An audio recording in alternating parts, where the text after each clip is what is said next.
All right, guys, Georgia Boy here for Classic American Hunting Knife number 3, and of course it's marbles.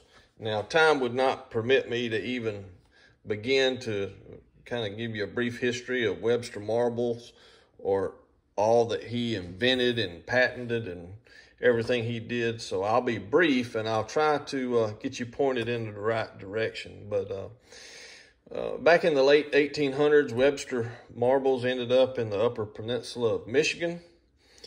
And he was a timber cruiser by trade. That means he could go into a forest and examine it and look at everything and figure out how many board foot that it would yield. And so he worked with timber companies doing stuff like that. He was an avid hunter, trapper, fisherman, just a general all-around outdoorsman.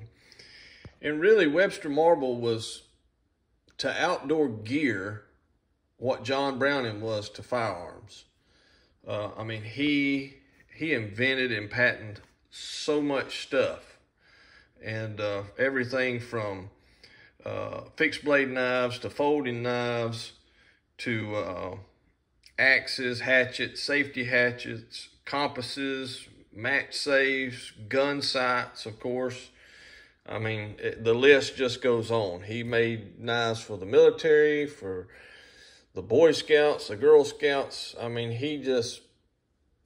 I couldn't even name everything he invented and made. And, you know, if you're looking at this particular knife and you think, wow, that looks like a K-bar, that's because this is what the K-bar fighting knife is patterned after.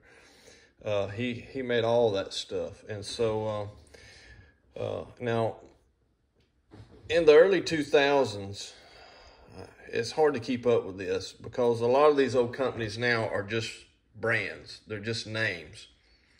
There's no actual factory producing them here in the States anymore. But the knife division and the outdoor kind of gear back in the early 2000s was bought by somebody, I can't remember their name, and they made the last run of marbles knives made here in the U.S. in Gladstone, Michigan. What we have here is one of those knives. This is a Marbles Ideal knife, 6-inch blade, made like the originals, stacked leather handle, spacers, stag pommel, brass finger guard, and a big deep wide fuller, or as I call it, a blood groove. It makes some people mad to call it that, but that's just what I refer to it as. But, you know, these were made around 2001. So was this two-blade jackknife with the match strike pull.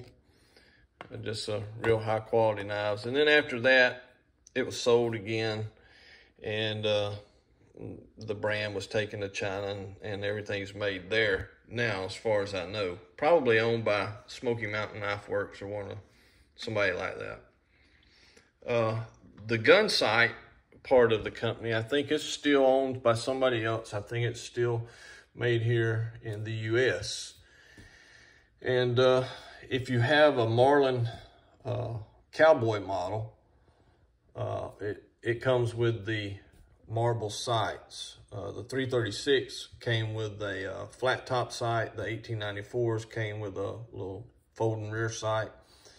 But the Cowboys and I think Henry's, I think they come with the marble sight with the double-sided, step adjustments and the center diamond fine adjustment screw there. So just real high-quality sights. They make, tang sights and everything else. So anyway, the old original marbles knives, they're and equipment they fetch a king's ransom today. But you never know what you'll come by. And I want to put a link down in the description to a video of the Marbles Museum.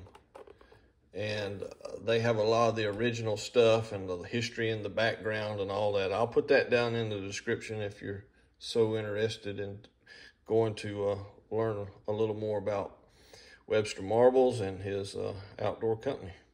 So that's it for today. You guys take care.